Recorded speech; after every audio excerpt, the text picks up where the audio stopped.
Hello everyone, আসসালামু আলাইকুম। এই মুড়ির নাড়ুটা কে কে খেয়েছেন একটু কমেন্ট করে জানাবেন।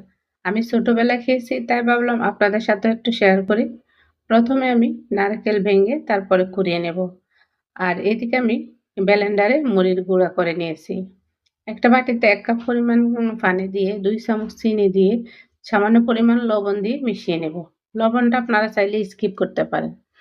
আ এখন দিয়ে দেব মরিচ গুঁড়া। অল্প, অল্প করে মিশাতে হবে। আমি একটু নেড়ে-চেড়ে তারপরে মিশিয়ে নেব। তারপরে দিয়ে দেব কোরানো নারকেল। নারকেল যত বেশি দিবেন খেতে কিন্তু তত বেশি মজা লাগবে। আমি হাতটা ধুয়ে নিয়েছি। এখন হাত দিয়ে একটু আলতোভাবে মিশিয়ে নেব। আপনি আপনার ইচ্ছামতো ছোট বড় সাইজ করে বানিয়ে নিতে পারেন। এই যে দেখলেন আমি ৫ টা বানিয়ে নিয়েছি। সকালের নাস্তা বা বিকালের নাস্তা আপনি খেতে পারেন। হ্যালো এভরিওয়ান, আসসালামু আলাইকুম। এই মুড়ির নাড়ুটা কে কে খেয়েছেন একটু কমেন্ট করে জানাবেন।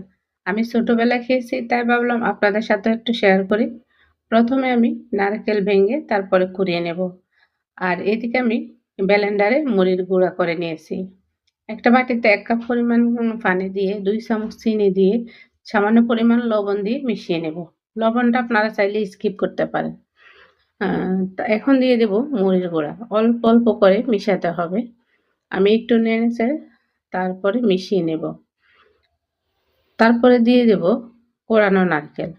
নারকেল যত বেশি দিবেন খেতে কিন্তু তত বেশি মজা লাগবে।